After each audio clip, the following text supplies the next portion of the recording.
can see you there. Something big is going on here. From hunting ghosts to Bigfoot. Paranormal, UFOs, true crime, and more. We won't just be spouting articles. I was researching for your entertainment. The beginning of a new world. The best guac you'll ever fucking eat. True story. It's basically like one day you walk outside and you see that the ants are playing with matches. This is the Black Cat Report. See you on the other side.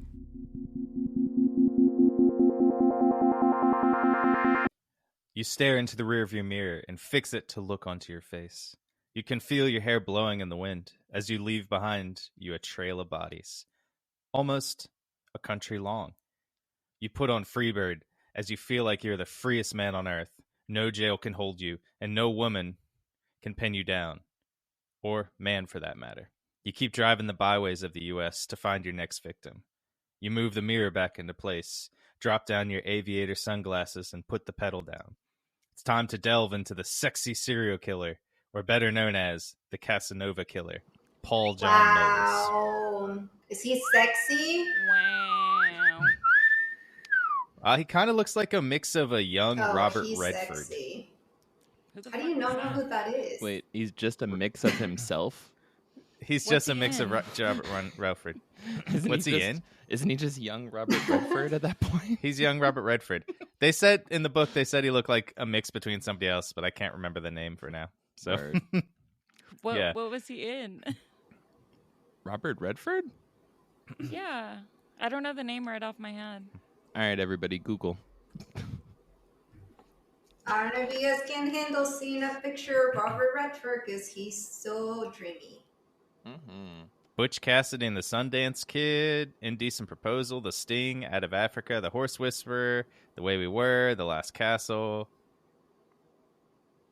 The Natural, All the President's Men, the original Great Gatsby in 1974. I mean, Oh, okay. look Yeah. at him. Yeah. Oh, I have. When this he was young, picture. he was good looking. Yeah, Oh, he's no. not anymore. Good Yeah, looking. I looked it up and it was like this old guy, like. Yeah, Yeah. not I was like- anymore. No, he used to define dime. Betsabe. I mean, He's he so dreamy, and then I honestly, saw this old guy. Looked like he Mr. didn't Burns. age well. Not to be mean, but he didn't really age well. No, he definitely didn't. He looks nothing like what he used to. Yeah, probably Yeah. because he's white. True. No offense. It's true. White Well- people age badly. Welcome to the Black Cat Report, and with me is Selena, Hello. Betsabe, Hello. and Gil. Hello, hello. And I'm Joe, your host. This is the last episode of our first season, episode 52. Woo! Woo! Let's do it. Yeah. We want to thank you guys for listening through the whole season. If you've popped in and out of podcast episodes, listen to them all. We really appreciate everything going on. We appreciate all the people that have just popped in to listen. You know, we appreciate everything you guys do, anything you guys have done on Instagram, but we just want to say thank you for listening. Yeah. We appreciate you guys. Thank you so Mhm. much. Yeah, Thank thank For you. so next- much. Yeah. For next season, we got some awesome plans that we've kind of cooked up, and we're going to be starting it off with a bang with doing July will be Cannibal Month. So each week we'll be hitting a Woo! new cannibal. Yeah, so break were- out your butcher knife, pull out your grill, and let's get eating. There's no better way to celebrate America than by focusing on a topic that is entirely based on people consuming each other. Let's go. What's I mean, also yes. funny too is they're from different countries, not just the U.S. Oh, wow. But it is a melting pot. But Yeah, All right, well, all right. and that's why Starting with people bang. suck. let's get into it. It's not a melting pot. It's more of a barrel full of lime. Yes, Selena those has poor. jokes. We're professionals. She got jokes today. We are professionals. So let's get into it, guys. Yeah, let's Paul get John into it. Knowles. Paul John Knowles was born on April 17th, 1946 in Orlando, Florida. Well, Okay, Florida. so he's an April baby. Yep, Mm. he's a Aries. Yep. And he and grew that's up in very Jacksonville. weird. Oh, see, Oh, that it's- explains a lot. Yeah. Yeah, yeah. Yeah, Yep. because I mean, if you look at the history of serial killers, I've never heard of an area serial killer because we're the best, and we're usually like very level-headed, and we can control our feelings. The thing I think about that is that astrology is very general and it like could be anybody at any point, every single one of them. They're just very general traits. Paul John Knowles was born on April 17th, 1946 in Orlando, Florida, and grew up in Jacksonville, Florida. His parents were Thomas Jefferson Knowles and Bonnie Knowles. That's like the other day I was telling Gil, I have a friend from high school and her boyfriend's name is Jesus. And they were on a trip and she like screenshot his post of him holding his plane ticket with his full name on it. And his name is Jesus Christ. That is awesome. Man, how many times Yeah, I growing was up was like- it just like, Jesus Christ, yes? You know? You shall not take my name in vain. Jesus H. Christ. Uh-oh. They know my middle name's Harry. So Paul grew up with 6 siblings in a very small house with very few rooms and an outhouse. So this is 1946. They have running water at this time, but they had an outhouse. According to Paul's brother, their father abused all of the kids. Of course, he would beat them until they were black and blue. Much like other serial killers like Richard Ramirez, he was committing crimes at a very, very young age. At the age of 7, he was stealing bikes. I mean, you know, that in a way, if it's other kids' bikes, it's kind of like it's not a horrible thing because kids do this kind of stuff all the time. But he was Yeah, doing there was a other girl- small crimes at the time as There was well. a girl in my neighborhood who stole my bike. Mm. I found it and I took it back. But you didn't turn into a serial killer. Cool There story, was bro. a girl in Oh. my neighborhood that stole my Ah. So was. he was also really well liked by the other boys around the school because he was brash and he would stand up to other adults. So throughout his teen years, he was committing a lot of breaking and entering and grand larceny. So he started off small, but he just kept going. Wow, he sounds So- like me in high school. Yeah, Grand larceny. kleptomaniacs. The girl You were that doing grand stole the larceny in high bike school? Was Betsabe. Betsabe's always You been guys- ambitious. You guys weren't too far away from each. Well, I She's guess it was a little driven. older. I didn't steal it, but I did take a bike. I did return it. Oh, You just well, borrowed there it. you go. That's just I borrowing just borrowed it. it. Yeah. Yep. Well, instead of trying to help their son, his parents sent him back and forth to reform schools, of course. And at the age of 17, Paul was sent away to Dozier School for Boys in Florida, which was notorious for abusing and rapes of children. So Oh, God, later that's on, a lot of them. they found over 50 bodies buried on the school grounds. So this is a little bit different than a lot of them. They found 50 bodies. 50. Actually, some of them do that now. That's pretty. In the Native American like reform schools where they were teaching people, Yep. they have found a lot of those mass graves outside of the Mhm. schools as well. Doesn't Yeah, just 'cause the really government happen don't in a lot care. of white schools though. Yeah, that's That just That, makes you my know. stomach sick. never Yeah, it's trust really a. fucked up. So, which maybe we'll do some episodes on this, which would be kind of interesting. I think would be doing some episodes on reform schools because there is some bad stuff that happens and still happen. Pretty So much the only good one is Hogwarts. I'm pretty sure, and that one, honestly, a lot of child endangerment.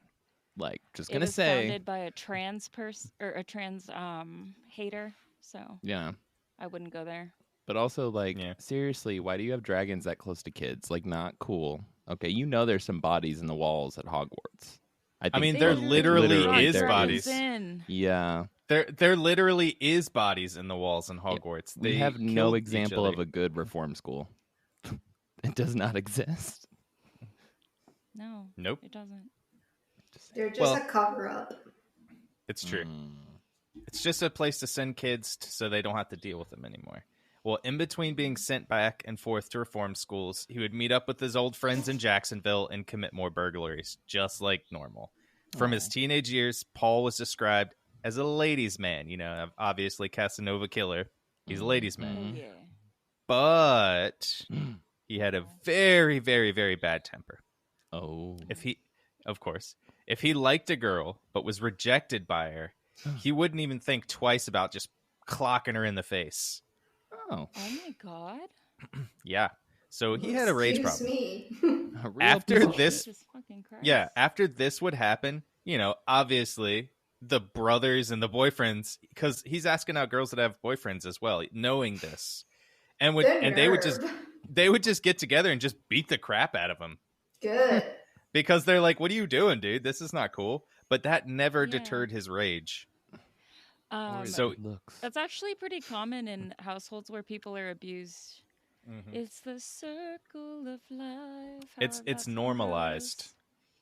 So PJK, who I'm going to call him, and, you know, I'll switch back and forth between Paul and PJK. So he would tell other people, and he would say, one day I'm going to be a big, famous bad guy. So from a young age, he already knew he wanted to be like a bad guy. So he wanted to be in the same league as like H.H. Holmes, Adolf Hitler, and Nero. He didn't say he wanted to be in those leagues, but that's the league he wanted to be in. What is wrong know. with this guy? I'm talking Stalin. I'm talking Mao. I'm talking Pikachu. I'm talking Richard Whoa. Nixon. Pikachu is the greatest good guy in the world. He saved Ash many times. Yeah, he cried I on digress. him. Or no, Ash cried on him. But what is Never mind. Ash? Yeah. Just a kidnapper of animals. That is true. If this was real life, Pokemon would be horrible. Yeah, literally animal abuse. Yes. It's just- So back Yeah. to PB&J. Let's it's go. like- he would be like Tiger King. Pretty much. Yeah, actually. That Tiger explains the King is popularity. like the older Ash. That's what happened to Ash when he got older. Oh my Yeah, god. because he doesn't feed his Pokemon either. Carol Baskins, Team Rocket. Mm. I guess so. Anyways, PB&J. Back to PB&J. Let's go. PJK. His first major arrest occurred on March 10th, 1965, when he was just 19. He was pulled over while driving a stolen car. Knowles grabbed the officer's gun and forced him into the stolen vehicle. Damn. 2 hours later, he released the officer unharmed. Like, he just was like, I took this car, and then he grabbed the officer's gun as he like walked up to his car. That's an option? And he brought I mean, the it's- cop with him. And then he God, brought the imagine cop being with that him. Cop. Imagine Yeah. being that cop, like getting released with your tail between your legs. You would never hear the end of it. Gosh, I hope he dropped Yeah. him off at a donut shop. That would have been funny. He basically just left him unharmed, and then obviously he was picked up not that long after that. Like he let him go. Like obviously, if you think about it, you know, he had a witness. He had one amazing witness, the officer that he just left after he stole his and just dropped him off. He's just like, And he stole the car. you mind if I take notes? I mean, I'm just over here. Yeah, that's fine. So, do you need a pen? Yeah. Just Yeah. brown hair. Let's see, 6'2". I'm actually 6'3". Just like Yeah. He's just like, here, I'm gonna get your information. it was 2 what's hours. your name? What was the conversation like? So, you into You gonna kill me? you into rock or like what do you listen to? I'm big into George Benson jazz nowadays. I've kind of I've changed a little bit, you know. I tossed aside the Aviators. I'm sorry, I gotta have the radio on. Quiet car rides are just too awkward. It's Yeah.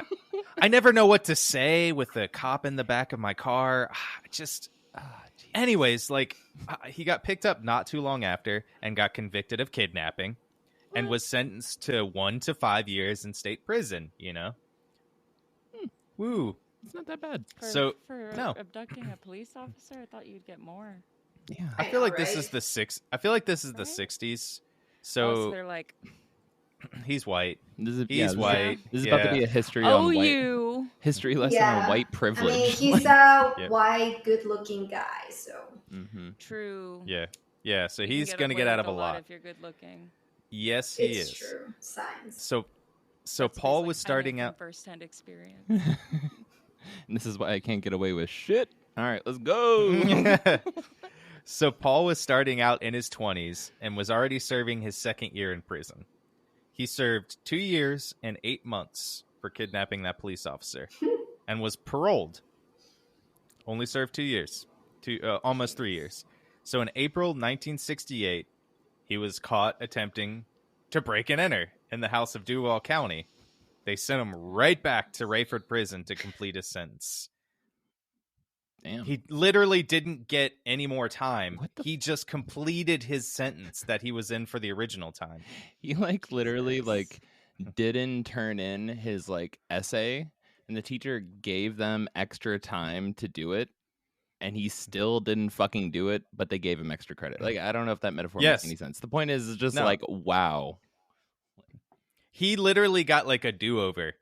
You know, like they just like, well, you're going back to prison. We're not going to add this to your record. Whatever, it's fine. Just go back for the original time you're supposed to be in here.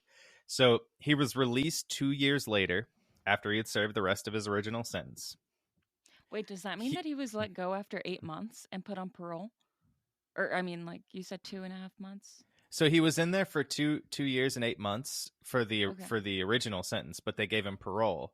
So he went and attempted to break and enter, got caught. They sent him back for the original 5 years that they had put him in there. Oh. Yeah. So okay. so he's supposed to be in there 5 years, but he got sentenced to 1 to 5 years. Is in between. You can get paroled. He got a little break, Gotcha, like gotcha. 2.5 years in. Yeah, he got a break because they're like, okay, this is your first. We know. Well, prison's your hard. first. We know it's This hard. is your first adult sentence, not your first criminal action. But they're like, well, you know, you're young. Maybe you have a whole life ahead of you. Well, you're white. You're good looking. You got a lot to do. Maybe you become an actor. I don't know. So he was released. And that's how he becomes Robert Redford. Robert Redford. And he just changed his name. He was released with $25 in his pocket, a new suit, and no responsibilities. That's what one of the guards said, pretty much, as he left. So at this time, he had a girlfriend named Jackie Knight. They That's met a cool after name. Dope name. Isn't it a cool night? They met after his 1967 parole. So believe it or not, Jackie's husband at the time, Ooh. before they met, introduced them to each other. Oh, that's awkward. Oh my god. Was he Yeah. a police officer? Sucks. I don't know if he was or not. So It was the Jackie had same cop. He's like, you steal my gun. You steal my wife. But god damn it, you're so handsome. she had 3 children at the time to the original husband, Oh my And god. who Damn. Paul was actually very fond of, and the kids really liked Paul. Yeah, So I'm sure they it would was all play fun to hang together. out with when Yeah, he yeah. wasn't, He would horrible. he would take them to fairs and win prizes for them like a great dad would. Always gave It's him always- a new bike. Yeah.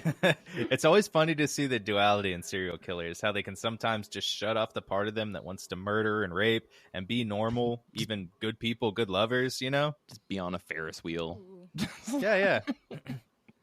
It'd be Yeah. that's That's one thing I've always been curious about when it comes to like serial killers and just like bad people in general. Like I don't understand how people can do so many bad things, like hurt people and just be basically evil and still be able to sleep at night and do their lives as like normal, like if they haven't done anything wrong. Like and yeah, that's the reason why I'm so curious about like the psychology behind that, you know?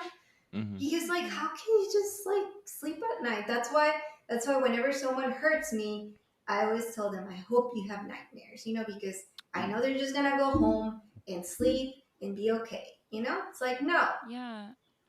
It's actually like a really good thing that you don't understand, because that means that you are a person with empathy. A lot of Mhm. these people have no empathy, whether it be like nature or nurture. A lot of them could be classified as like sociopaths or people with like like antisocial what is it called? personality disorders. Yes, antisocial, where they don't see people as like other people. Yep. All they care about is themselves, and everyone else is an extension of the world that they live in. So they're very like disposable, expendable, and things like that. Yeah. True. Yeah. I mean, and it sucks because it's like they just hurt these people and like they just They don't feel anything. yeah, and then it's like, They well, don't even feel if anything I'm except for mad, it's not, I mean, it's their fault, but it's not their fault because it's like a thing in their brain that's just not working for them to be able to do that, you know? I don't know. Mhm. It's just. I mean, yeah, I but mean- it doesn't excuse the behavior. Yeah. No. Yeah, it doesn't excuse it, but it's like they're just gonna continue doing it, and there's nothing you can do unless they get help or die, you know? Mm-hmm. Yeah. Definitely. I mean, as we can see with most serial killers, prison is like the complete opposite of what most people need. Yeah. Unless Yeah, they're they getting need- locked away for like literally ever. And that's like no way to live, honestly. Like that's the getting help a lot of times is like a lot of the only ways, but a lot of these people have to be locked away because they just can't function. They won't be able to function anymore, and they'll just continue doing it. A lot of serial killers, when they get into they do their tapes, they talk to people, the interviews, they just say, if I'm let out, I'm still going to do it, so keep me locked away, which is just such a terrible thing. But you know that at least at this point they're self-realizing it, you know. So speaking of being in prison and it not helping, while Paul was in prison, he said he would marry Jackie. So that his girlfriend at this time, he said he would marry her as soon as he got out. And that they did. When he was released, Paul and Jackie were married. But like most serial killers' early relationships, of course, it was short-lived.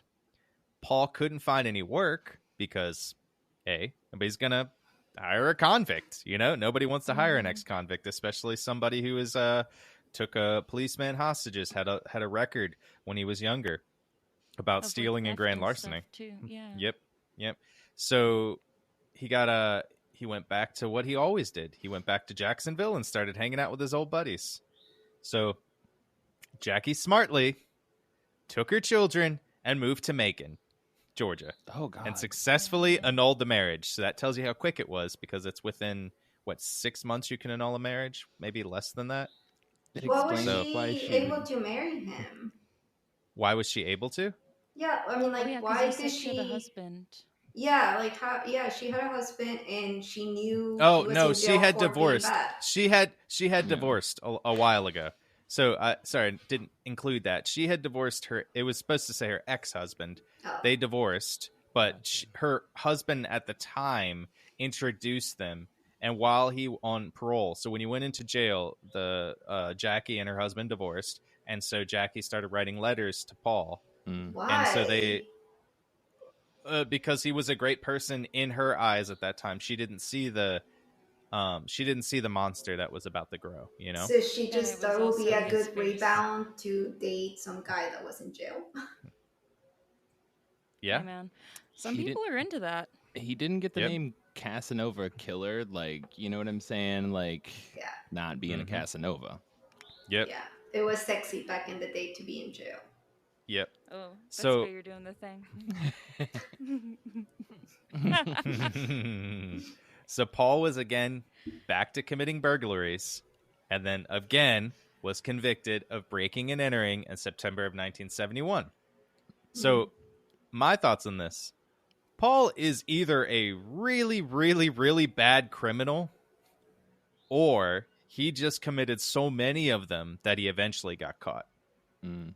You know, and like I can weigh it either way. It's hard to say, because like, you know, when we look at Richard Ramirez, who I kind of compare this guy to, and he was a little bit before Richard Ramirez. He just kind of like did so much breaking and entering, and he was liked by his friends. So was Richard Ramirez. He had a really bad abusive home. And, you know, Richard Ramirez was, without his teeth, was a generally good-looking guy before he got with all the, you know, all the heroin and everything that he was doing. So, like, you know, I kind of compare the two of similar trajectories. Yeah, a So- lot of people thought Richard Ramirez was hot. Yep. When he didn't His smile, he hair- wasn't a it was just horrible-looking his hair. guy. His hair carried him a lot, you know? Hair can Yeah, do yeah. a lot. It does. I mean, Sometimes hair does carry you. So And all your teeth. nope. So he was out of jail only 1 year before he was back in. So he was only out for a year before he went back in. This time he was giving only 3 years. And even with the prior record to the same exact thing he was convicted of this time. So the maximum penalty of this after having a prior record offense is 15 years. And they only gave him 3. I only gave him 3. And Paul received furlough privileges after just 1 year. And of course, one day he just left and didn't come back. Okay. What the hell? He just was like, yeah, I'm gone. Because like he's a good talker too, so they just trusted him. And so he just left. He got handsome. Right. He went on furlough to go out and do something. And I guess I don't know exactly what furlough gives you the privilege to do. Just go out into the day and come back. And he didn't come back. So the police again caught back up to him in December of 1972. And he fought like hell to get away. But there was 2 or 3 police officers that overpowered him and then returned him right back to jail. And this stint in jail would be his most formative and most memorable. Finally, honest reform. Finally, he's going to get to the real Paul we all know. So in jail, Paul was a loner, and he mostly kept to himself because, like most people, they don't like being in cages. He was too handsome to sit next to at lunch. Right. And he kept finding himself right back in jail. He had spent 9 years in jail by the age of 28. Damn. This is just like actual state jail too. This is not like when he was younger and he was getting sent to reform school, which is a semi kind of jail. He spent 9 years in, but like he had so many breaks. You know what I'm had saying? a year, like, yeah, he had a year. He had like 4 months, less than years going out. So yeah, I do want to say he just keeps.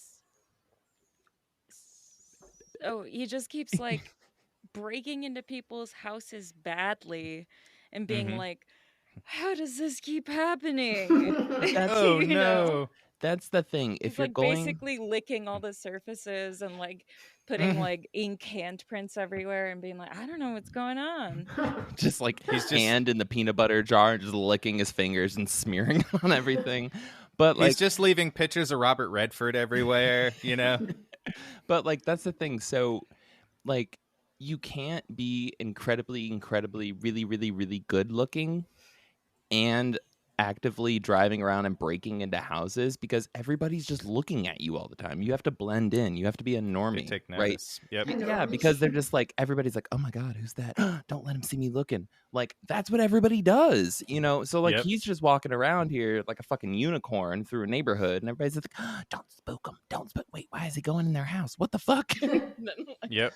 That unicorn just stole my TV. Like, you know, like. Yep.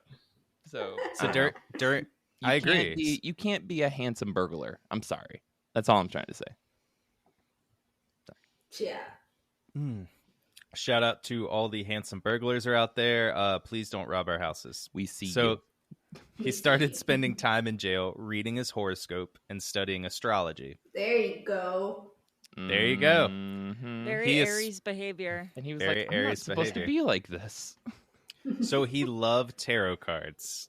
Oh my God, this guy's me. In late 1972, Paul began sending letters to a woman named Angela Kovich. So she was 26 years old and worked as a cocktail waitress in San Francisco. The reason he found her was because he found her name in the American Astrology magazine.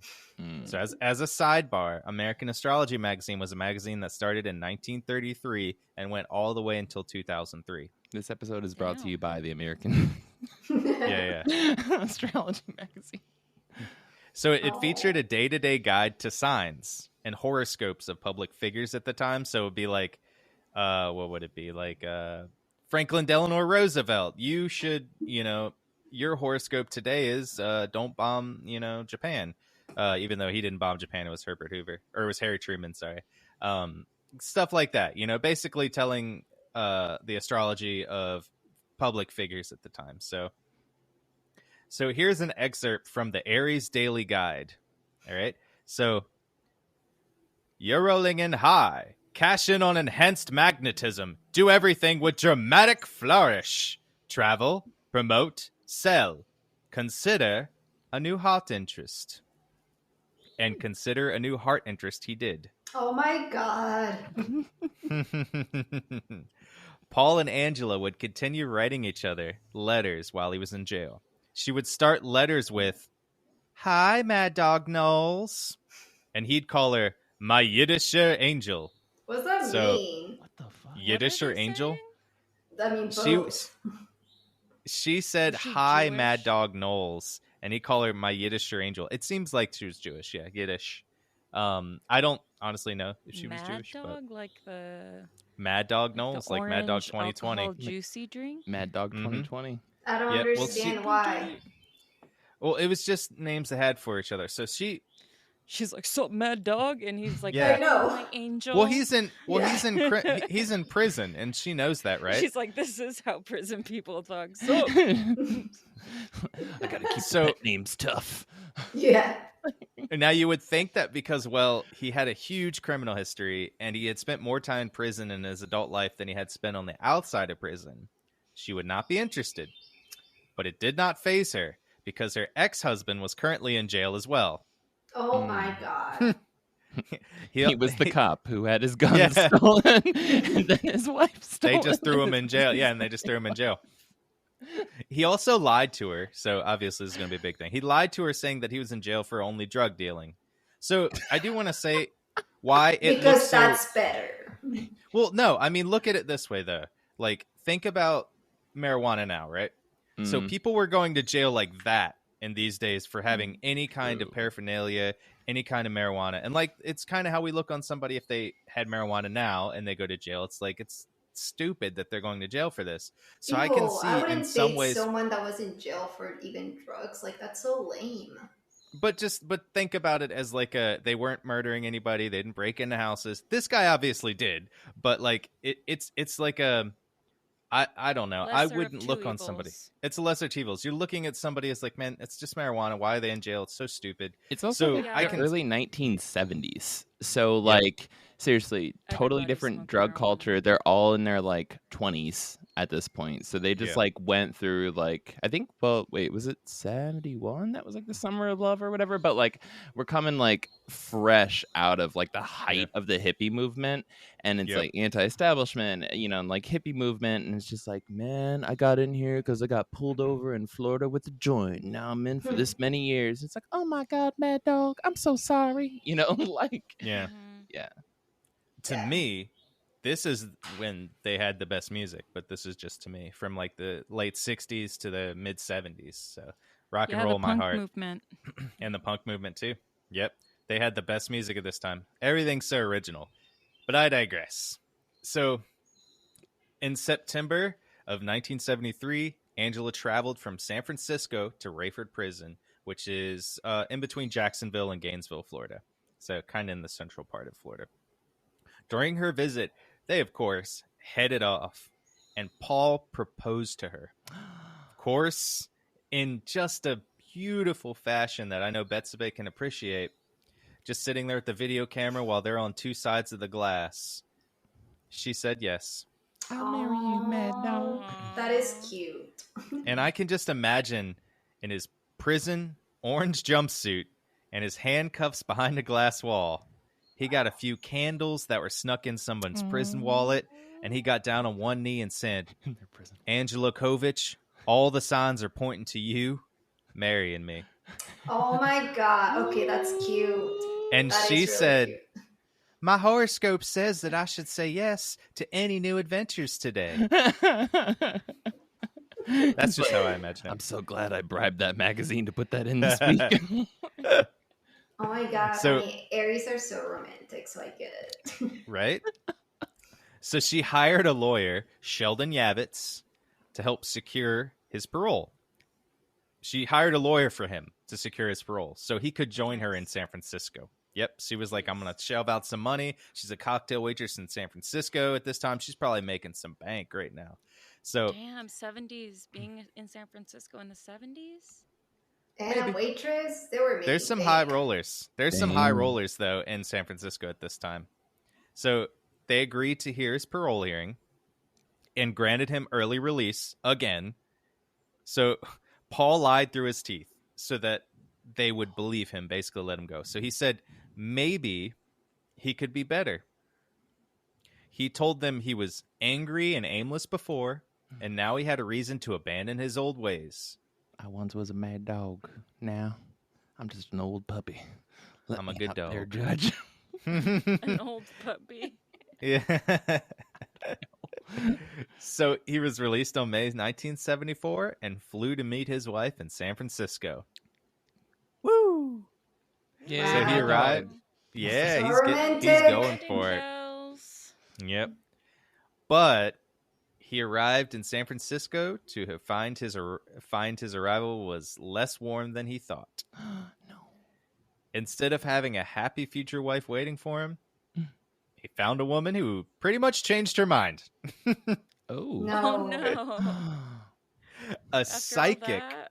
Yeah, a psychic warned Angela that a dangerous man was ending her life. Oh my Ooh. god. I'd say the psychic hit the Dude. nail on the head. Yeah, that's crazy. Damn. Wow. So she didn't tell him right away. And But that after a psychic week, was the officer whose gun had yeah, been stolen. that poor officer. Oh But my after God. about a week, she told him that she wouldn't marry him. So she had him there for a week, and that she would be That must've getting been awful. back with her ex-husband, who was just in jail too. Cold Oh my snake. God. Yep. So Paul was freaking pissed. So now she's dead. He was hard. No, she's still alive. I mean, honestly, if he wasn't a career criminal and eventually a serial killer, I can honestly say who would blame him. But in the end, she was right to push him from her life. So after this rejection, he did what he always did. He returned to Jacksonville Oh my god. with his old friends. My So Oh, he is heartbroken. Is there He's like a small heartbroken. statue of him in Jacksonville somewhere? I feel like there should I be. know. it's Yeah. right next to the Freebird Live Cafe. Oh. Yeah. Thank you, Leonard Skinner, for the great music. So upon his return, a pissed off and feeling rejected Paul John Knowles got drunk at a local bar. Wow. He got in. I mean, he probably needed to get plastered Yeah. because he was like, oh, I just got out of jail, flew to San Francisco. The wife who wanted to marry me, who was engaged, said no, came back. He got into a bar fight and he pounded the bartender into a bleeding pulp as well as stabbing him. I mean, I get it because, like, Aries, we feel a lot. So I'm telling you, once you hurt us, we just go emotionally, like, so I get it. Are you saying you get him drinking, or do you say that you get him stabbing A the bartender bartender? beating him into a bloody pulp. I get it because of how Yeah, his what mind which works. one? All of it. Of course, Oh he's my gonna do God. that because he's a serial killer, you know, and he's heartbroken. So of course his mind went there, you know.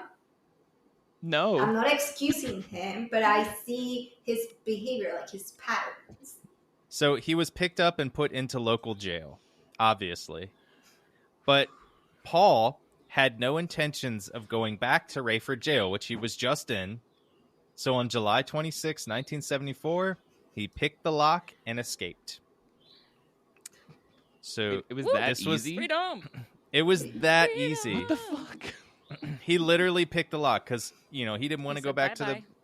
It's easier in county lockup to do this, I feel like, especially in the 70s, than if he got into Rayford jail to escape. Because Rayford's the It was state just a penitentiary. shoelace in the 70s. Yeah, it's just a shoelace. basically. And Tied in a honestly, bow. they probably left the door close to open for him because they're like, he ain't going nowhere. So He's that so was the handsome. night. He's He's so handsome. I would lock it, We but the can't light close the around door him all is the so way. bright. I can't see where the lock is at. I can't look at him. He's an angel. Where's my shoelace? Where's my So as he did this was the night he was going to start his 4-month kill spree. Oh my god, this guy. which would lead to at least Do it. 18 victims and Damn. up to 30-ish victims. Damn.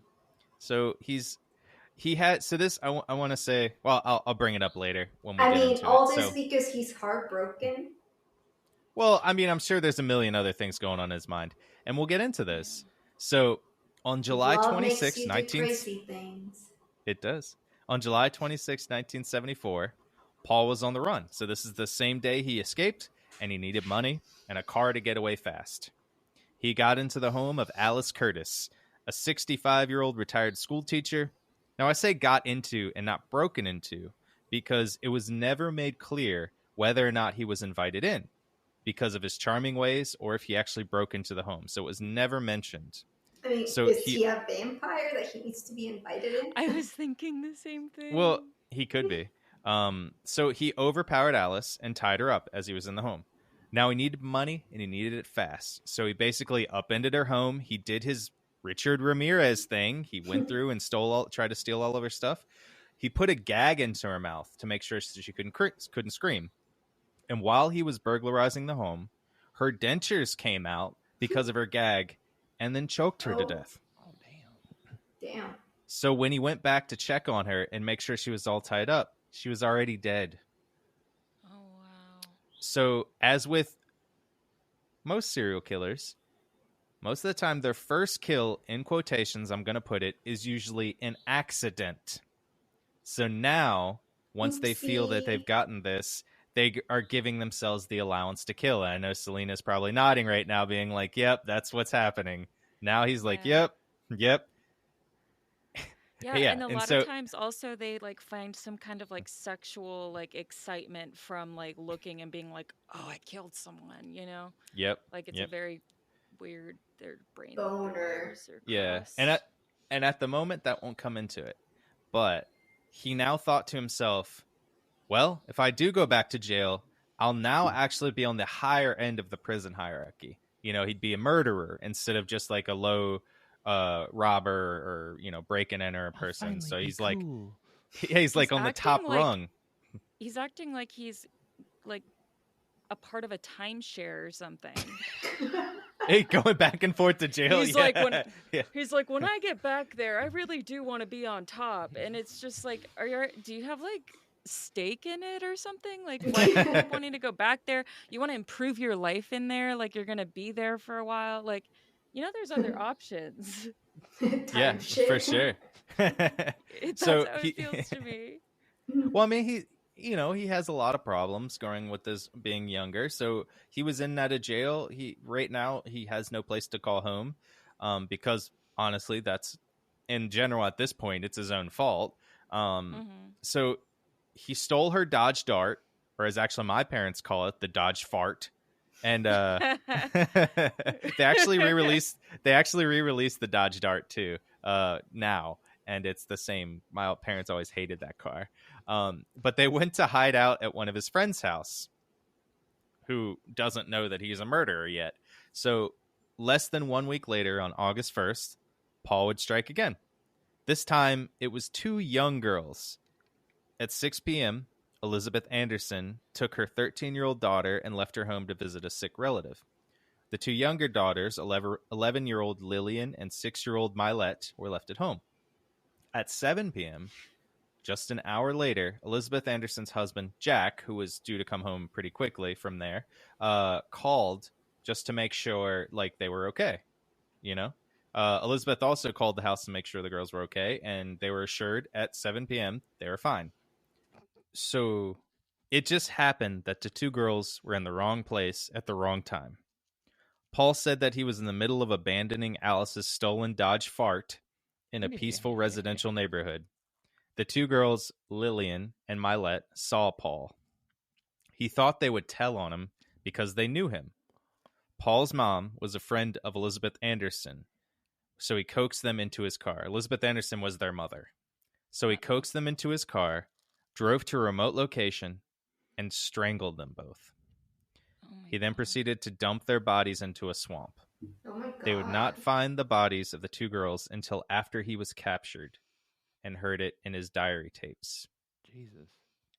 He kept On diary that tapes. Yeah, I'll talk about them later. On the same evening, he decided to head to Macon, Georgia to hide out. What? Yeah. Oh, Who hey, also baby, I'm do we just know- in town. Yeah, I was going to say, who also do we know that's down there right now? Jackie Knight. Damn. So he made another stop and broke into the home of Marjorie Howie, which is a very interesting name. But so he strangled her with nylon stocking and stole all the cash and valuables he could find. Yeah. A nylon stocking would be one of his calling cards, actually, eventually. So he had murdered 4 people already in the span of like 7 days. Damn, even his weapons are sexy. Right? He was truly going into berserker mode. On his way to Macon, he would murder his 5th victim, Emma Jean Sanders. She was a 13-year-old who was living with her father for a while because of her parents' divorce. Dude. Yep. His 3rd kid. She had taken a bus to visit her mother and stepfather in Warner Robins, Georgia. Emma Jean arrived at the bus stop and was picked up by her sister and taken to stay at her family's mobile home. I'm only going into this background of what she was doing in the day because it gets her to where she is for when she was killed. Irma was picked up on August 1st by one of her friends to go out and have fun. She would never return home. In the tapes recorded by Paul John Knowles, he said he picked up a hitchhiker named Alma, which is almost like her name, not far from Warner Robins, and took her to a wooded area. He raped and strangled her, and then dumped her body between some trees. He said that he came back to see her body 2 weeks later and saw that animals had bitten and chewed at her body, and so he took her jawbone, what was left of it, and buried it. What? Wait, what? He He took her buried the jawbone jawbone? and No, buried the jawbone. No, I know, but like, was this some like pseudo white dude trying to do First Nations like ceremony thing? Like, why specifically her jawbone? He just felt He's trying called to grow for a it. jaw tree. Oh, Yeah, he felt called to it. Yeah. damn. I've heard of Joshua tree. This one is also Joshua tree. He wanted it on the East Coast. So to me, this breaks his normal MO of only killing people so that he can get money, get a car, escape, or like make sure he's not being seen. Because the 2 other kids that he killed, he thought that they saw him and could recognize him. So he ventured into rape, though he cannot say for sure, of course, that he did not do this before. He had not mentioned it before. But this was So- a kid. Yep. So fucked up. So he's a This pedophile guy- on top of it. This guy is everything. Yes. He does not discriminate, and that's what we'll find out as well. A few weeks later, after laying low, he again was running low on money. And his friend, Jackie Knight, who had mentioned earlier, was hinting that he was not welcome anymore. So on August 23rd, hinting like, hey, please leave. I still have my kids. You need to leave. So on August 23rd, he went to Musela and knocked on the door of Kathy Sue Woods Pierce. He was home alone with her 3-year-old son, Joel. Again, whether he got into the house by using his charm or, as we mentioned above, which I think is what happened at this time, he entered her home. As soon as he entered and closed the door to Kathy's home, he demanded money with his gun. She tried to scream, and this pissed off Paul. He broke the telephone off the wall, wrapped the cord around her neck, and strangled her right in front of the 3-year-old son. Jesus, dude. He dragged her body into the bathroom and took all the money he could find and left the house. He thankfully left Joel unharmed. But this poor kid that watched his mother being strangled to death and not be able to do anything about it. So Paul... And 3 is when you're able to form memories. Mm-hmm. Shit. Yeah. I feel bad because he was actually trying to call collect and the phone was left off the hook too. If I can hop in really quick with a completely unrelated story but similar topic, Mm-hmm. right? I may, and family here and multiple neighbors. I'm a visiting family in Toledo, Ohio. I may have stopped a child abduction the other day. Literally, it was like late evening. My sister and my nephew and I were out on the back porch, just like shooting the shit, and just straight up a large red SUV pulls up. There's like 8 kids playing in the yard, like over in a neighbor's yard across the street. A red SUV pulls up. Guy literally says to the kids, "Hey kids, how y'all doing?" And they're like, "Hi, hi, hi." No. He's like, "You guys like candy?" Like No. straight up. He's like, "You guys like candy?" And they were like, Out of the And he's playbook. like, "Would you like some candy?" And they all What the said like fuck? no at first. And then he's like, "Well, what about suckers? Do you guys like suckers?" The kids started walking towards the fucking SUV, right? And my sister, it was like I heard multiple generations of moms come out of her mouth. At this point, I'm walking through the gate to go confront the dude, right? I'm like, what the fuck? What the fuck? And I'm like, I'm walking out towards the driveway. I'm walking towards the dude. And like my sister just from the depths of fucking hell and heaven, she's just like, "No." And it just like echoes through the neighborhood. And this dude Wow. literally just like, okay. And he starts to like drive away. And I go out in the street to like get his license plate and shit. But that was like fucking sus as hell. Like I was like, I am literally watching a PSA right now. Like, That's Like, right out of the did playbook. they think that no one was watching them? well, Could be. dude, it was fucking weird. But like by the time I got to the street, there was like other moms that were also standing out in the street and shit. It was like a mom radar system just like went off, and like they were all out there. And like it might be a dude that lives down the road or whatever, but it's still like, I'm sorry, you're like a 50-something, 60-something-year-old dude. Fucking Not to creepy. just go up to a group of kids and offer candy. It's sus Yep, as fuck. especially from a car. And from a Yeah. car too. Like to be, yeah, that's pretty sus. And So- that's the scariest thing is like when they're in big cars like that, they Yup. usually look like they're alone, but they have people in the back seat. So once Mhm. the kids approach the car, they just throw open the door, grab the kid, close the door, and drive off. So that was a thwarted situation. None of the kids got taken, although there was like 8 of them, so it might be a week before we realize one of them is missing. But Yeah. now, like, I'm just saying, like, humor aside, it was obviously a very tense situation, but really happy to say neighborhood came together and we chased this fucking weirdo out. So, Nice. hey, Good. community. Perfect. Oh, and also, Joey, please keep this in. We need to do a little shout out to the chicken cult and Yes. Oh, our yes. To youngest listener, Gavlavin. Gavin. He's a neighbor here near my sister and brother-in-law's house. We got to meet, hang out, talk. He literally called as like his grandpa, and his grandpa was telling me all sorts of paranormal stories and just like wild like things from like his childhood. So like Gavin comes by it honestly, like being into this kind of stuff. And Gavin is a camp counselor right now. He's like and like the Boy Scouts and everything like that, and like teaching kids like how to fish.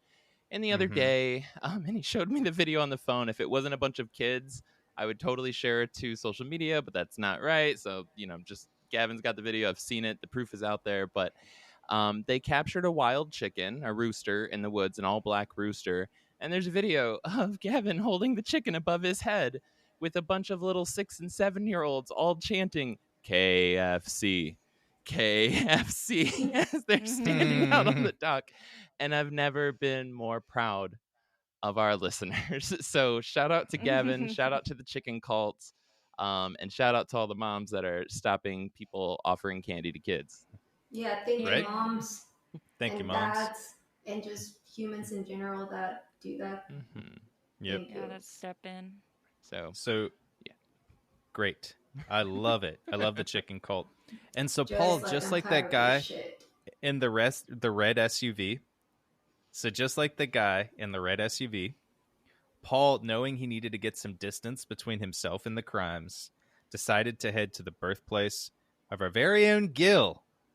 He decided to head to Ohio, where you are right now. Ooh, of course. So on Ooh. September 3rd, he drove into Ohio. Lima. Yep. He drove into Lima. Lima. Sorry. Thank you. Wow, On you're September so 3rd, he drove Spanish, Joey. On September 3rd, he drove into Lima, which is not too far from the border of Indiana. Paul entered a bar at Scott's Inn and struck up a conversation with William Bates, a 32-year-old account executive for the Ohio Power Company. Yeah, right? Paul and William, according to a bartender, struck up a great conversation, and they left together. William would never be seen alive again. Oh. William Bates' wife reported her husband missing. So police came to the bar, the last place he was found alive, and found the abandoned white Dodge Dart, which was stolen in Paul's first murder. William Bates was found on Thanksgiving Day that year by a hunter, bound and gagged with electrical tape, naked in the forest. He was strangled to death, and Paul had stolen his credit cards, cash, and his Chevrolet Impala. Damn. Was he raped? Paul, it never mentioned it, but from things that happened in the later murders, I think he was. Damn. Because we'll go into it now and find out, like, he in some of the stories he tried to, so as we want to say, like, even if you can't get a rape is still rape. I just want to say that to begin with, but he could never get it up for women, even though he tried. That's because actually also very common. Mm-hmm. Wait, I don't understand. How was he a rapist if he couldn't get it up? He's still putting it in, trying to. Ew, all like squishy? Yeah. How's that even possible? It's all like squishy. And there's also other ways to violate people that, like you can penetrate them with other things. And like penetration isn't the end all be all of rape either. The author in the book mentioned. Yeah, the author in the book mentioned that I don't know what this kind of had to do with it, because when he was in jail, he was having sex with men in jail. That he did it so much because he was in jail for so long that he stopped seeing women like that, but he wanted to. And so that's kind of what they mentioned, is that I don't know how to kind of gauge it, that like he I think in the book they said that he became gay. But I think he might have been gay and just wanted not to be, because he, just like some serial killers, they don't want to be, but they are. And they take it out on people. They take it out on men. They take it out on women. You can't become gay. That sounds like... Just like you can't become straight. It's an old book, so I'm just like quoting it's like the book. Historically, when like two women or two men live together and they're like, yes, and he lived with his best friend for 85 years, and once they were dead, they got buried in the same coffin holding hands. They were very good friends. Like, Best friends. That's what it sounds like. Yeah, best friends. Yeah.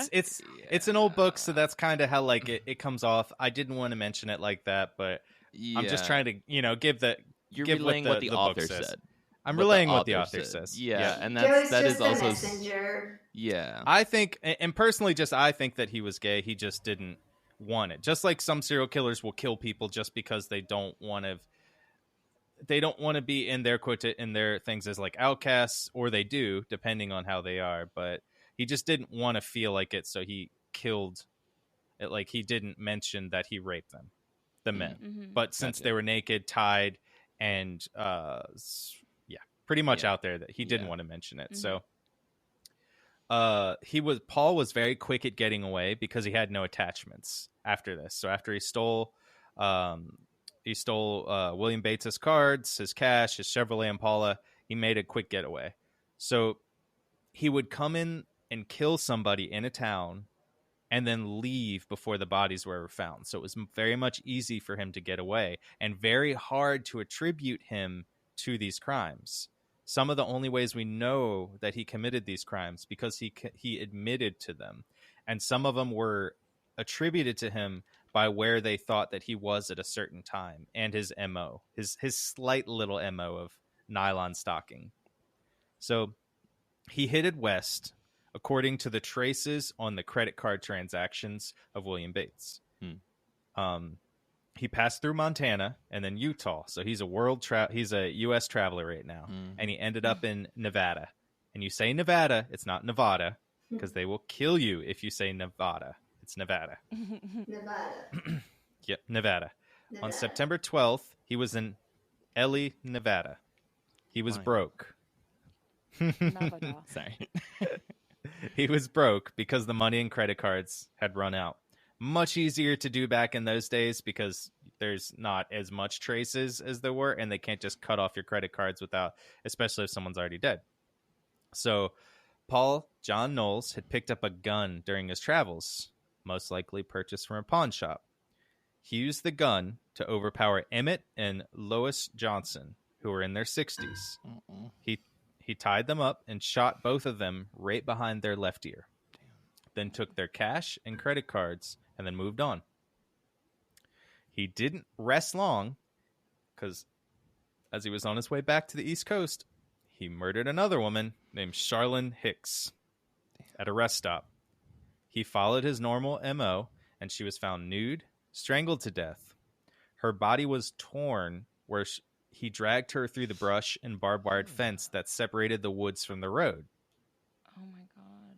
And I'm just like running through these because he killed so many people and so quick, like 4 months. This is not even, this is a 4-month tirade.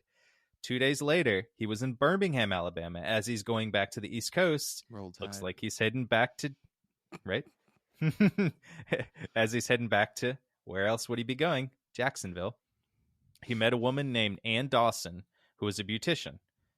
He apparently traveled with her for 6 days before he murdered her and dumped her body. But she was never found. Did you guys hear that? Mm-hmm. Yeah, what was that? I don't know. You want to go check or? Sounds like it was probably outside, right? Well, Sounds like a it was tree branch outside. fell Yeah. or something. Mm-hmm. Yeah. Maybe they're trimming the trees. Could be. Sorry, So- go on, Joey. He apparently traveled with her for 6 days before he murdered her and dumped her body. She was never found. They never found her body. So he took a break for about 2 weeks, which for him was a long time. Mm-hmm. So he was murdering people all over the place, literally all over the U.S.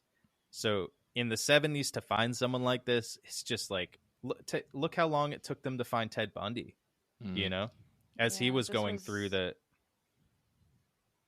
Yep. Oh, sorry. I was just going to say, like, it's taken very long, like, even just recently for, like, police to want to, like, share information, especially if it's, like, you know, a big story in their city. They want to be the ones to catch it. They don't want to talk to anybody else. Yep. And that's something like the ego and also just the way that things were at the time. Everything was paper. It was very hard to, like, communicate things like that without having just like a hunch that maybe they would be in a different state. And also, like, half of their guns were stolen from them along the way, and they were kidnapped, and so they didn't want to talk about that. They didn't want to admit their defeat. Yeah. So I could make this thing too, is like, none of them released, a lot of times it was very hard for them. They never released sketches at the beginning because most of them at this time, they didn't have sketches of the person. Just headshots of Robert Redford. Just headshots of Robert Redford. And because he was leaving them up at the murders.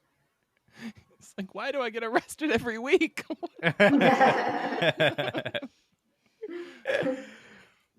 Yeah, So- because wasn't Robert Redford around that time too, at the same age? He was making movies just as a He was fucking alibi famous. at that point. Okay, like he was just like, I gotta keep Robert making Redford stuff. was famous at this point. He had 4 years ago. He had already been 5 years ago. He was already in The Great Gatsby. So he was like, this guy looks just like him too. They're like, he's just doing his thing in movies and stuff, and everyone's like, Get him! "That's the guy! That's the him. guy that abducted me! That's the And guy!" that's Yeah. the gun. I mean, somebody else is gone. Or like I saw that guy break into that person's house, you know? yeah. These goddamn actors out here. Yeah. They're just not Well, they- satisfied. I mean, they do teach a class in acting school is how to eat out of the garbage. So maybe they're just like taking that a little further. And maybe Robert Redford was practicing for one of his, he was researching for a role, you know? Wait, can you I go remember back to that the class. trash can? What? I used to dumpster dive all the fucking time in like my late teens and like early 20s when I was hopping trains and like hitchhiking and stuff. Like one of the best hacks, if you ever need to know, I'm gonna make this real quick. Like 10 minutes, 15 minutes, right? Like be respectful to the people there. Order a pizza, extra large pizza, or 2 or 3 of them. Don't make it too many or they won't make them. Order it with every fucking thing on it. The point is that you never come in and pick it up. And so what happens is you have a bunch of folks who have been eating pizza all day, working at the pizza restaurant, and they're just like, oh, I don't want to take this home. I want to take this home. And then you scope out the dumpster and wait for them to come out to the dumpster and drop in these pizzas, and then you run up and you grab some hot pizza. So Yeah, fun but they fact. make you give them the credit card before. No, not all the time, Actually. especially when you're like in If you these walk like super in. small towns and stuff like that. And you're like, yeah, I'm going to be there in like Actually, yeah. 15 minutes. If you And call then on the you never phone go. too, if you call on the phone, speaking as a person who works in a pizza restaurant, they don't take your credit card until you get there to pay for it. If you do it online, you obviously will do that you have to pay for it, but you just call in. So it makes it a little easier. I have fed myself my so many God. times Do with that this in- hack. I'm just saying. Fun yeah, fact. I just realized too when you do it in person, they're like, okay, ring you up here, you pay. So Yep. ignore what I Wow. So sit in the bushes and wait for them to go outside with their pizza. Joey, Fun when you go to fact. work tonight, just say. look You're gonna off into see a the little bushes. goblin in the corner, and it's gonna be Gil's Gil. spirit from Ohio. Be polite, Joey. And always, if you work at a pizza place, be polite and don't throw the nasty trash bags on top of the bags full of food. All right, somebody's going to come in there and eat out of it. Also, if you work at one of these places where they have everybody pour bleach on their trash at night on top of perfectly good food, that is a thing. You can totally just go to one corner, especially like whatever the nastiest corner of this dumpster, and like pour that bleach over there so that nobody questions it because they can still smell it, but people can still eat because people live out of dumpsters, homie. Like that's reality. It sucks. Mhm. But Yeah. fun fact, get your free pizza tonight on VCR. I'm gonna do that to Joe Yeah. when I call tonight. Okay. My Also, name is Aldi. Bets Buy.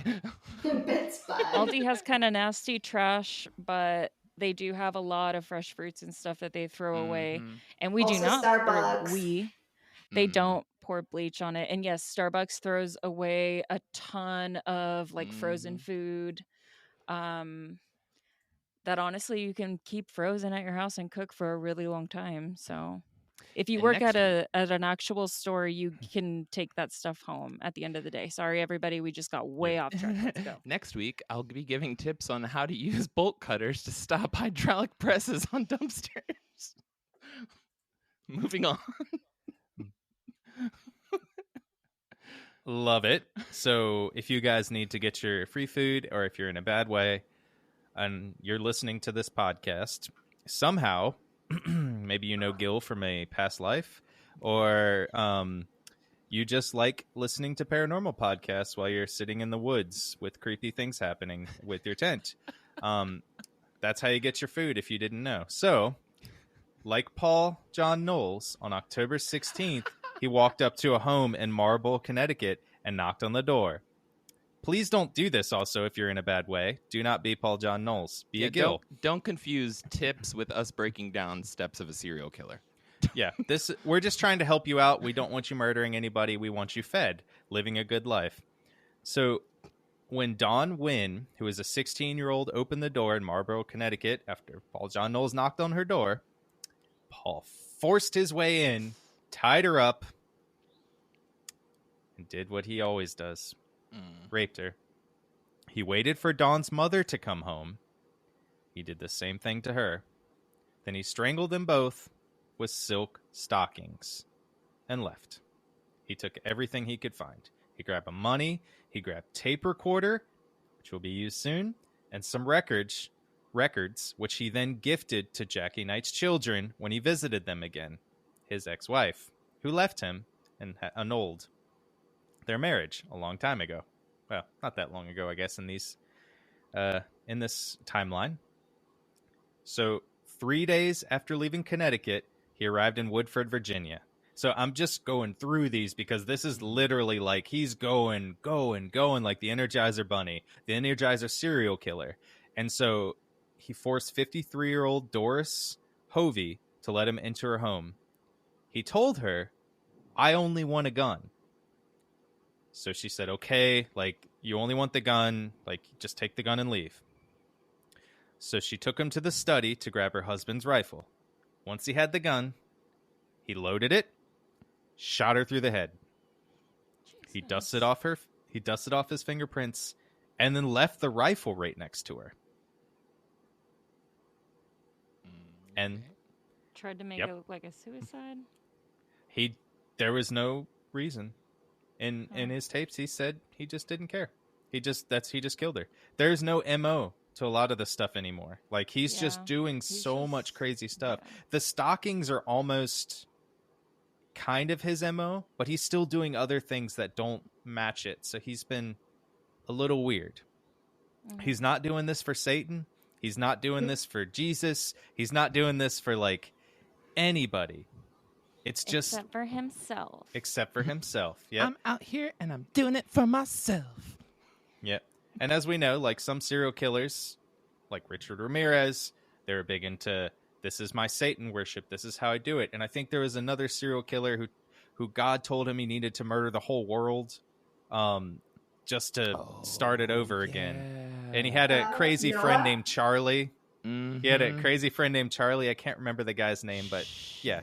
He was a cobbler, and he dug this giant hole inside of his house, and he had all his kids working on the hole. What was his name? Yep, the shoemaker. Yes. Damn it. Well, it was Anyways. like Ted Bundy. Joseph too. Callinger. It was Joseph Callinger. Yeah, Ted Yeah. Bundy said he had a demon. Remember? He Yeah, said he but had he wasn't he doing said, it for He was just saying anyone. shit. Yeah, he was Yeah, just saying yeah. shit to get He out of was trouble. he was just saying like, oh, I have a demon. Well, obviously, this guy obviously Yeah. had a demon too. But will- yeah, Ted Bundy wasn't doing it for anyone, for Jesus Yep. or whoever. I will say- You know, he was just doing for it. himself. Doing it. All those good-looking guys always doing it for themselves. Seriously. Yeah. makes Probably you look 'cause twice he's a Brad Pitt. Aries. Others are doing it for themselves. I mean, yes. Betsy, if we get to the end of this and you say, I mean, I can understand why he did. I mean, don't you ever just want to drive?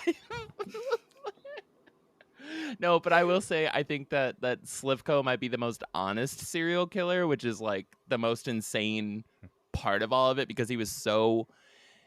That's what broke everything like down for, or, you know, breaks him away from the typical, is that so many of these folks just like don't have empathy, or they have this like this, they're just, something's just fucking gone, and they're just like not seeing folks as human. And like Slivko to the very end knew what he was doing was wrong, and there was something that was like torturing him inside while he was actively trying to be honestly a fucking, like, if he had this sounds weird, if he hadn't have done what he did as a weird ass camp counselor and stuff like that, he would be like a hero, like of like humanitarians, like Yeah. straight up, like he did the hard work, but he had this side, and he was like writing in the letters to his wife, like, look out for these signs in the kids, da da da da da da da. Like, he was aware, like, fully cognizant of like something is wrong, you know. But like, and then you get to like folks like this, where it's just like, I don't know if they're just too fucking high on hairspray or what, but like they just can't stop. There's a very, very, very fine line between hero and serial killer. Obviously. Some Because are if- presidents. Yeah, but it's very true. A lot of them have the same antisocial personality disorders that some of the serial killers have. Same for the businessmen, same for rich people, in that kind of way. They sometimes have the same thing. Some of them just choose to murder people in their wallets, and some people choose to murder people and their physical murder people, and it depends. And granted, you could make an argument. I'm not making the argument that all rich people are antisocial personality disorders. There's some really amazing people that are rich, that donate a lot, that help a lot of people. But there's also some people that are terrible people. We can't talk about our sponsors yet. Sugar daddies. Yep. SugarDaddy.com, which is actually our new sponsor. Do something sweet for yourself. Get a sugar. Ooh, I feel like we got a sponsorship opportunity right there. So Paul John Knowles, he needed a sugar mommy. So he went to Florida. He picked up a pair of hitchhikers, but before he could murder them, he was pulled over by a police officer. He got himself a sugar mommy? I mean, technically, Jackie Knight, he's living out of her house for the most part, just every once in a while. And so he's kind of living off of her goodwill. His ex-wife, the kid still, like, I just want to make it clear, like, he hasn't been pointed to any of these murders. Nobody knows of him yet. Nobody thinks that he's done it. Nobody has a description of him, anything like that, because everyone that's seen him is dead. And he's been gone for so long. Plus, he's been moving back and forth from different places. So murdering people in different places, robbing different houses. He's not like some other serial killers that stay in their neighborhood. He's going to all these places. So on his way to Florida, he picked up a pair of hitchhikers. But before he could murder them, he was pulled over by a police officer. Not the same police officer that he took the gun from. A different one. He changed his name. He changed his name. Paul changed his mind because he felt like he could easily be attributed to their death. Because the police officer saw the hitchhikers there. So he just drove them to Miami, where they were supposed to go, and just let them go. Yep. And it's here, after this, that he would make a pit stop that we will talk about at the end of the episode. While he was going through Florida, he may have picked up 2 more hitchhikers and murdered them, but Paul never took credit for them. So there's no guarantee that he did it, but both bodies were found in Macon, Georgia, which is pretty much near the base of his operations. He was there at the time period, and they had a similar MO to what he normally did. So we'll go fast forward a little bit. On November 6th, Paul was in Milledgeville, Georgia. He had been in a bar called Pegasus, which was a known gay bar in town. Carswell Carr, which is a terrible name. No offense to this guy. His name's Carswell Carr. Sorry, buddy. I feel bad for your name. But he was 45. He met Paul at the bar. He works on bikes. He met Paul at the bar, and by some means or another, ended up with Paul at his home. Okay.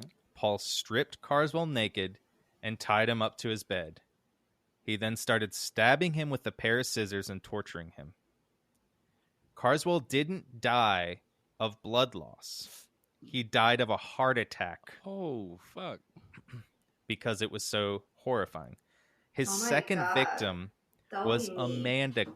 His second victim was Amanda Carr, Carswell's 15-year-old daughter.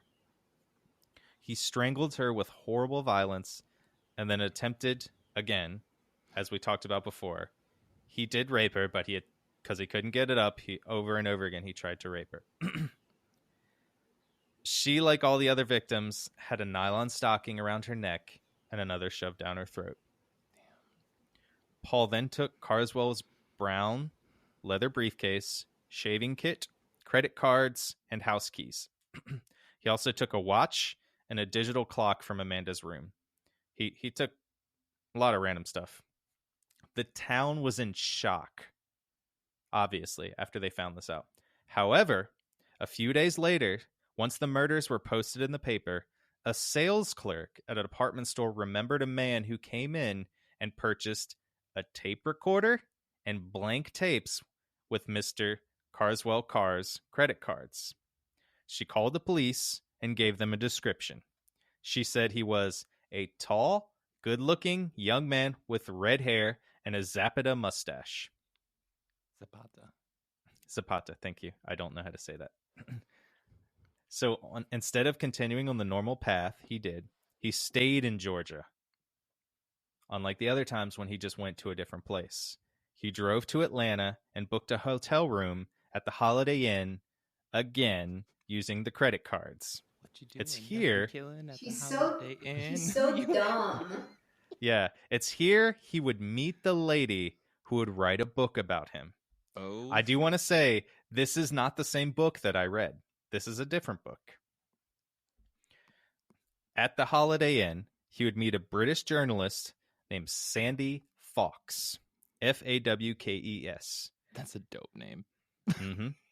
For him, this was his dream. He met a journalist who could one day make him the celebrity bad guy he always wanted. Yeah, On the my first name's night- Mad. My name's Mad Dog. Hi, my name's Mad Sandy Dog Knowles. Fucks. Yeah, And they were best So- friends. they were. On the first night they met at the bar, she noticed him immediately. I mean, who wouldn't? It's this like redheaded did. guy. Yep. Yeah, exactly. As he was described as extremely handsome. He came over and bought her a drink. Knowles said he was a businessman from New Mexico visiting Atlanta for a case involving a restaurant chain his father owned. Which is so very specific, but I guess being more specific makes it so more believable. So, per Fox and her book, she initially resisted his advances and joked that you could easily be another Boston Strangler for all I know. Fuck. This is the best response he did to this. But the Boston Strangler is dead.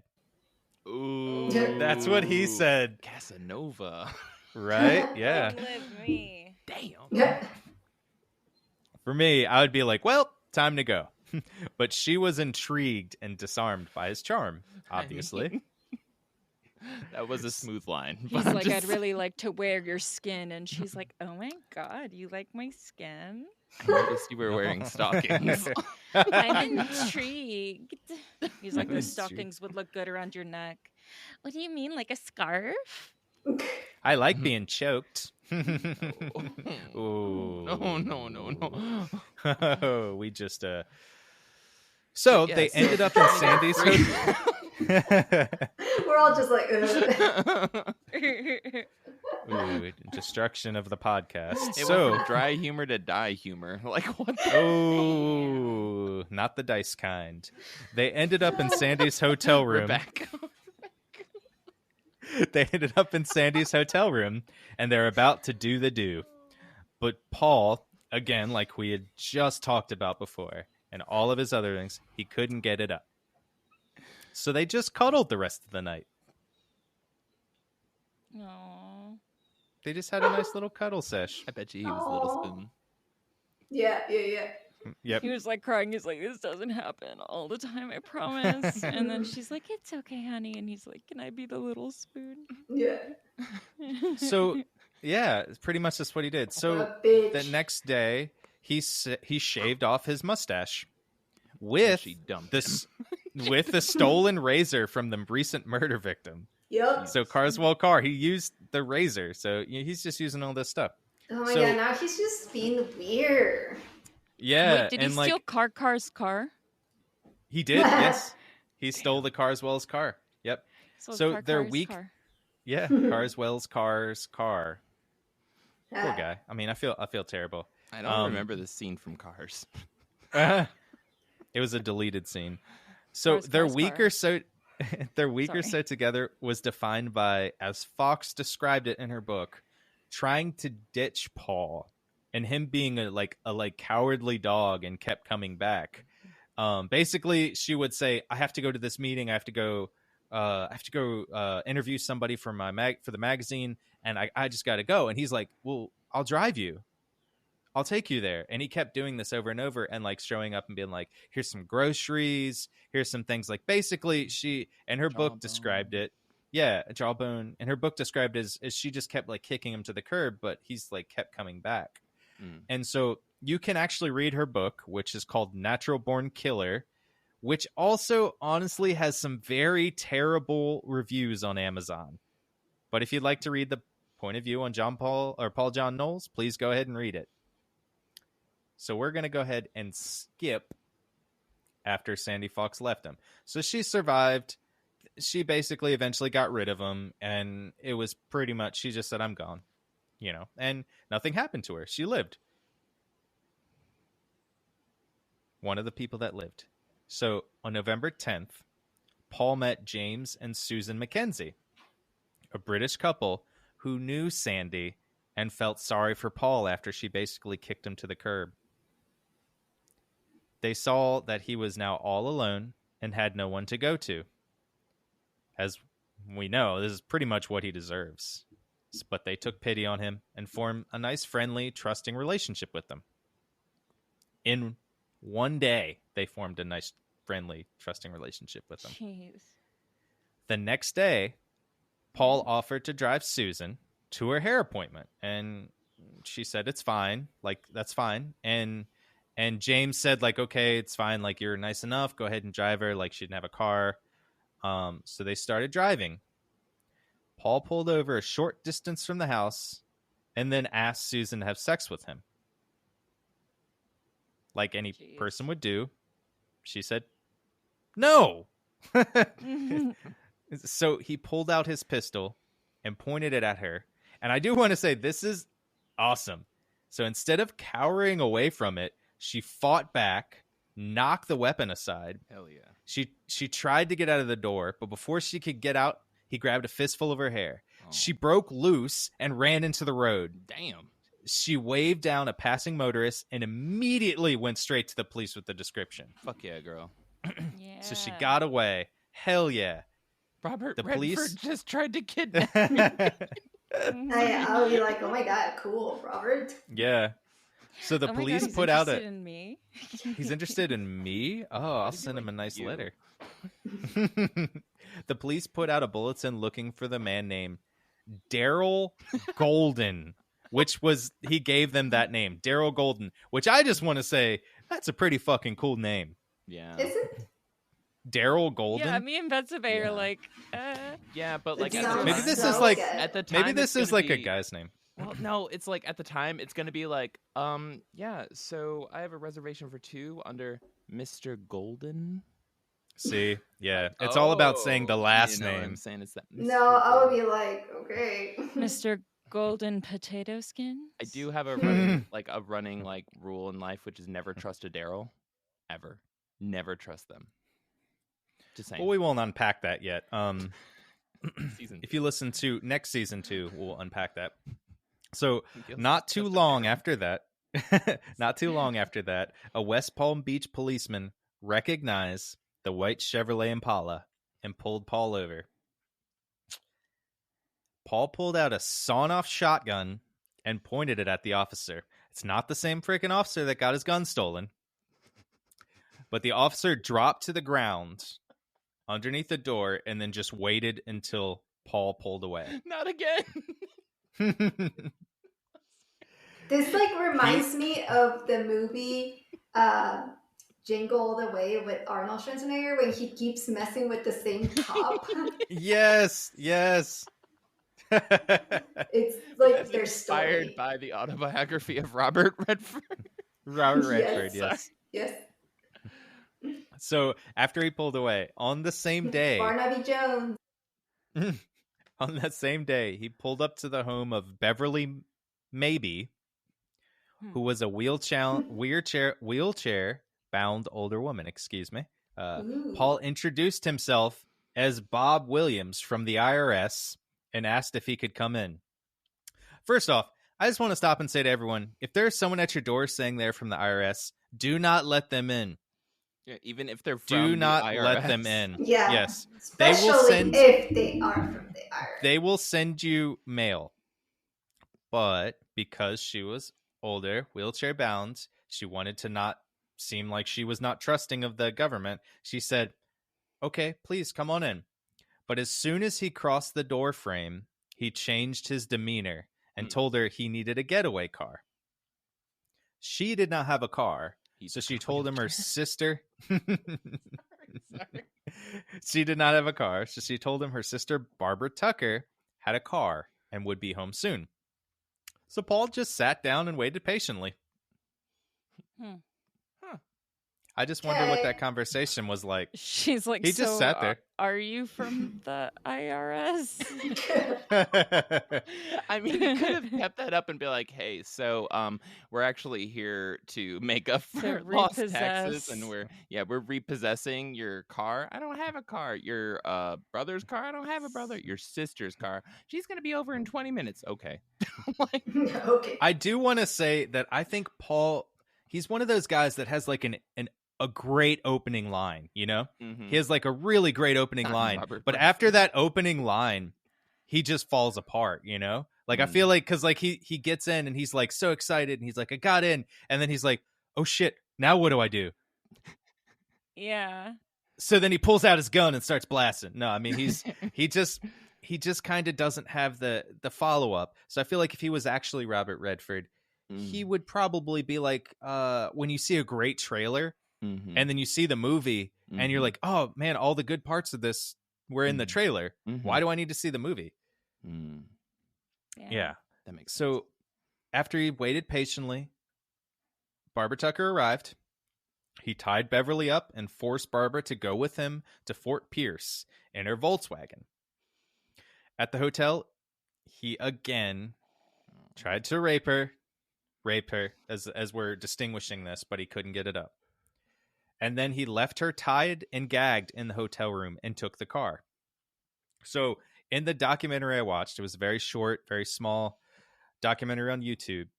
She talks about that she never thought that he was going to murder her. She just got that feeling that he wasn't going to murder her, and she didn't know that this guy was on the run for a lot of things.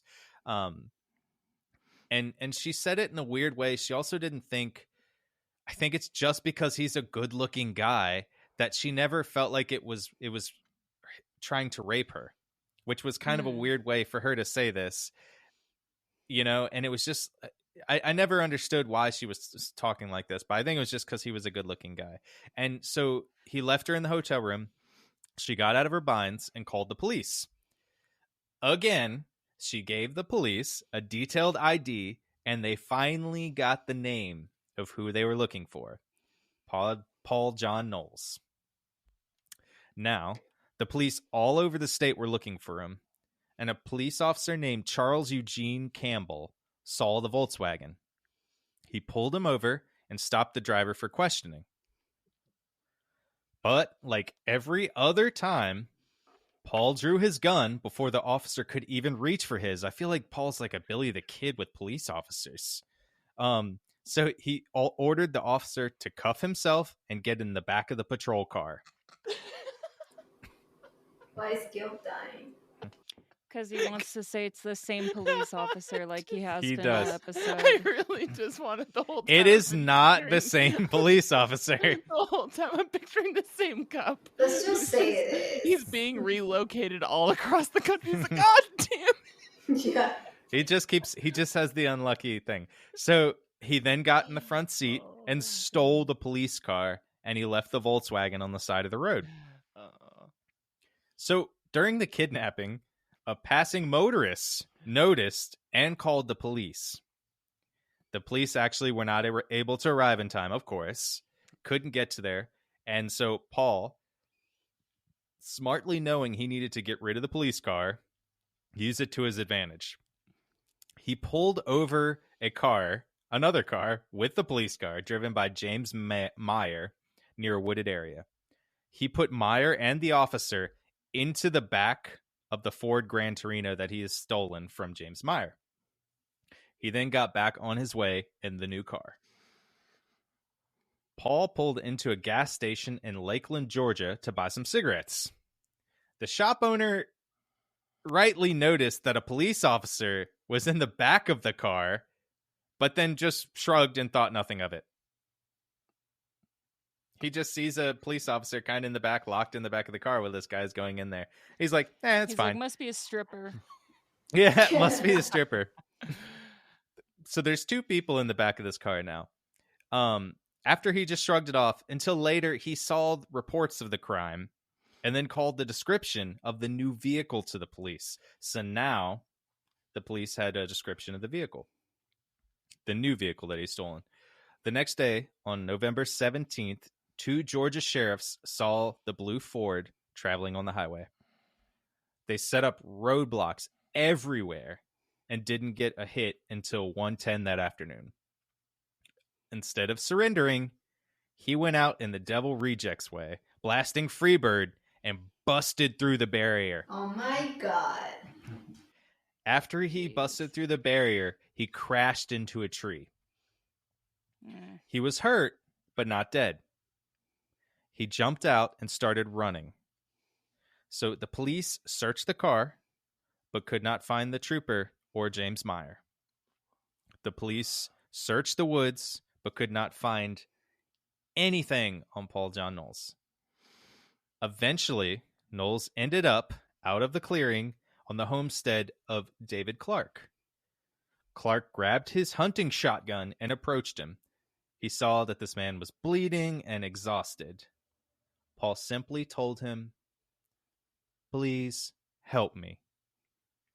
So Clark took him to a neighbor's house where they called the police. It was there they finally took him into custody. Jeez. So the police inquired as to where, of course, James Meyer and Eugene Campbell, the trooper, were. But he would only say, in quotations, "One word would reveal where the men were." End quotations. Sadly to say, both men were found by hunters around Thanksgiving, like the other one was, both handcuffed to a tree and shot in the head execution style. Damn. Once they told Paul they had found the men, Paul smiled and said the word was Pabst. Looking at the area, there was a Pabst Blue Ribbon brewery near where the men were killed. This guy's dude is such a douchebag. Sadistic. He is sadistic. So now he was behind bars and waiting to be arraigned. He called for his lawyer, as we mentioned before, one Sheldon Yavitz, who also got him out. Yavitz. I call him Yavitz, but Yavitz. The same guy who got him out on parole before. So now we can go back to the tapes that he had stolen in the murder and robbery early on. He recorded himself talking about the people he had murdered and what he had done. He handed them over to Sheldon Yavitz and said that the lawyer could release them only after his death because he wants to be famous. He just wants everything to be like, yeah, finally, I get my moment of fame. The judge in the whole trial found out about the tapes, and he ordered them to be released and to be used as evidence. But Yavitz said he could not due to attorney-client privilege. Imagine being a lawyer and having to defend somebody like that, and you're like, this could, put a very bad man behind bars, but the money or the fame or the, Some of them are public defenders too that are kind of forced into it, and that And I will think they have to take like a oath type of thing where they kind of like therapists, they can't judge. Yeah, there's you. It's their job. And that's kind of a, I think a lot of them just think that like everybody deserves defense. A fair chance, A fair chance. And to be fair, not this guy. This guy's guilty as hell. But some people we all know and we have seen are put on death row being innocent. So everybody deserves a chance to be have a defense. Isn't that on the Constitution too? Yes. So to this, Yavitz said that he could not release the tapes that were given to him. The judge said, well, you're going to go in contempt of court. So you're going to jail. The judge threw Paul's lawyer in jail for holding back evidence. Damn. The judge also threw the lawyer's wife into jail. Why? Because they both wouldn't give evidence, so they were put into jail for withholding evidence from court. Damn. So the judge said, and I think this was a strategic move by the judge, which is, it's kind of bad because the lawyer's wife didn't do anything, but she also wanted to say that like, I'm helping my husband, I'm not going to release this as well, I'm fulfilling his wishes. But the lawyer said, okay, I don't want my wife in jail, obviously. Like, she did nothing, so he said he would release the tapes. But the lawyer could not post the $15,000 bail. So the lawyer stayed in jail. So now Paul John Knowles and his lawyer are both in jail. Oh my god. Got so much time So to he- plan a defense. So he had to have a public defender. Oh shit. Knowles smiled as he walked into the courtroom because people were lining up on the courthouse trying to get a view of what was now deemed as the Casanova Killer. So a lot of people were just like in Richard Ramirez's case, they were writing him, they were watching him, they were seeing this. It was a pretty well-to-do case in Georgia in the area. So he was in the courtroom and was pretty much set on heading to the electric chair, which I do want to write. They said the lawyer and him were talking, and he said the last thing that he wanted to do was ever be killed by electric chair. He would rather be shot. He would rather be strangled. He would rather be anything. He did not want to go to the electric chair. Well, too bad. Mm-hmm. Yeah. Do you think those people Yep. wanted to die? Exactly. Yeah, it's like you don't get to choose. Yeah. So Paul, at this time, he had been a guest of the city lockup for a while, which is kind of like a surprise. He's not in state penitentiary yet. So he was eventually transferred to Douglas County Jail on December 4th because they were said that they could hold a person who had actually escaped jail before.